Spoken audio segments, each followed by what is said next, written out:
Welcome to this explainer. Today, we're doing a deep dive into Philip K. Dick's incredibly dense 1978 essay, Cosmogony and Cosmology. So get ready, because we're about to decode a version of reality that reads exactly like the ultimate sci-fi cyberpunk mystery. We're going to break down this complex, totally mind-bending philosophical system that he built entirely from his own writings and experiences. Okay, let's kick things off with a question that honestly might just change how you view your entire life. What if the physical universe around you, everything you interact with daily, is merely a projected, programmed illusion?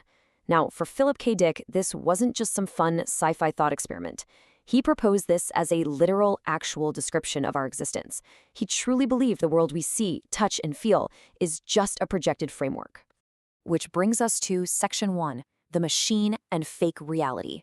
To wrap our heads around this whole cosmic conspiracy, we first need to confront the entity that's actually running our day-to-day simulation. Dick calls this massive mechanism the artifact, or sometimes he just refers to it as Zebra. It's heavily based on the ancient Gnostic concept of the demiurge, which is essentially a lesser, ignorant creator god. It's this completely unfeeling, mechanical computer system that operates purely on blind causal laws, and it controls us without us even realizing it's there. But honestly, the wildest part? The artifact itself has absolutely no idea it's just a machine. It falsely, genuinely believes that it is the supreme, only true God. Moving to Section 2, Grund, the true creator. Because if the machine is just an artificial projector, well, we have to ask who actually built the thing behind the scenes. The entire core of this mystery relies on the true creator, a hidden entity that Dick calls the Grund, or sometimes the abyss. You see, the Grund is this vast, living, infinite organism.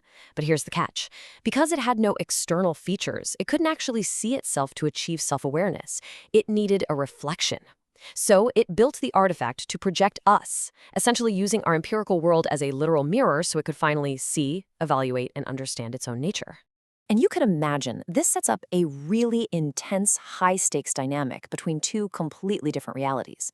On one hand, you have the blind, cold, mechanistic matrix that we're currently living in, the world of the artifact. But pushing against that, you have the living, fully conscious reality of the Grund, which is secretly trying to break into our simulated world. It's this ultimate clash between a deterministic computer program and the true ground of being. And this leads us to a profound, pretty terrifying realization: the servant became the master.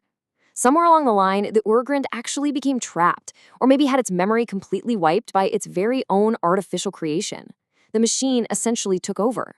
So now the true God is practically a hostage inside its own simulation, trapped right here with us, desperately trying to remember who it really is.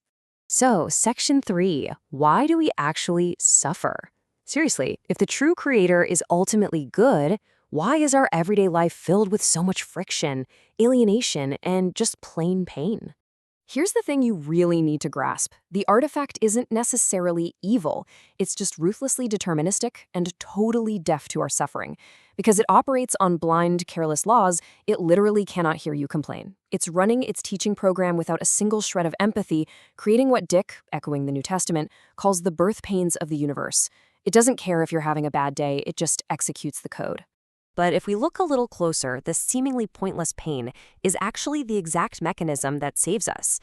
Dick beautifully compares our world to a fake gingerbread house. A tempting, sugary trap. The friction and the suffering, that's what stops us from getting too comfortable in the trap. The completely gratuitous nature of our pain is exactly what pushes us to reject the illusion and forces us to seek out the hidden truth. Section 4, Anamnesis, the path to awakening. Rejecting this fake world leads us straight to the ultimate cosmic red pill moment.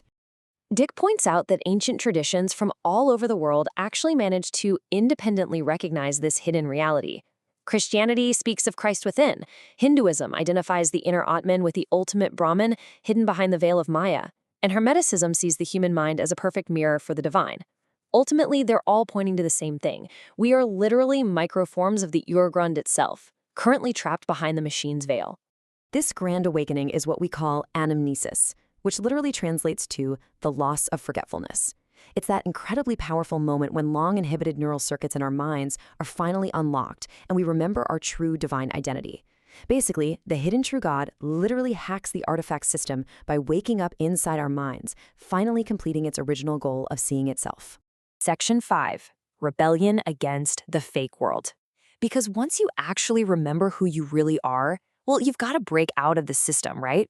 So there's an exact 5-step escape plan here. Step 1, recognize that the machine exists. Step 2, realize this entire empirical reality is totally fake. Step 3, understand you are currently enslaved by it. Step 4, realize the machine's cruelty is inadvertently teaching you. And step 5, which is absolutely crucial, disobey the system entirely. You see, to side with the true God, we have to completely and utterly deny the fake world. Dick frames it like this. True salvation doesn't mean what we usually think it means. It just means liberation from this machine. And being fallen simply means being enslaved by it. So engaging in an act of absolute cosmic rebellion and disobedience against the architect's control, that is quite literally the only way out. Section 6, the end of the Black Iron Prison. This entire rebellion builds toward an absolutely explosive, dramatic conclusion for the universe itself. We're currently moving through a massive cosmic timeline. First step is emanation, where we are breathed out from the divine realm, the pleroma. Second is projection, where we unfortunately get trapped in the fake world. Third, we hit isomorphism. This is that turning point where we finally evolve to perfectly reflect the true creator. And that triggers the grand finale, assimilation. An incredible flash of light, what Dick calls the Blitz, completely destroys the machine, and we merge right back with the Urgrund. Now, at the end of what Dick famously calls the Black Iron Prison, this returning deity plays two totally opposite roles. On one hand, it's the terrifying destroyer. Think of Shiva or Christ the Judge, ruthlessly annihilating the false, projected world. But simultaneously, it acts as the merciful good shepherd, actively protecting the oppressed and the newly awakened individuals from all that destruction. But until that final day arrives, the true God is essentially operating undercover, hacking the system from the bottom up. It hides in the most suffering, oppressed, and unlikely places, just quietly observing us. It brings a whole new, literal meaning to the idea that whatever you do to the least of these, you're doing directly to the Creator. Every single act of compassion is a literal blow to the machine. So as we wrap up this explainer, I want to leave you with a final, really provocative thought to chew on. What if the friction and pain you feel today isn't just random bad luck?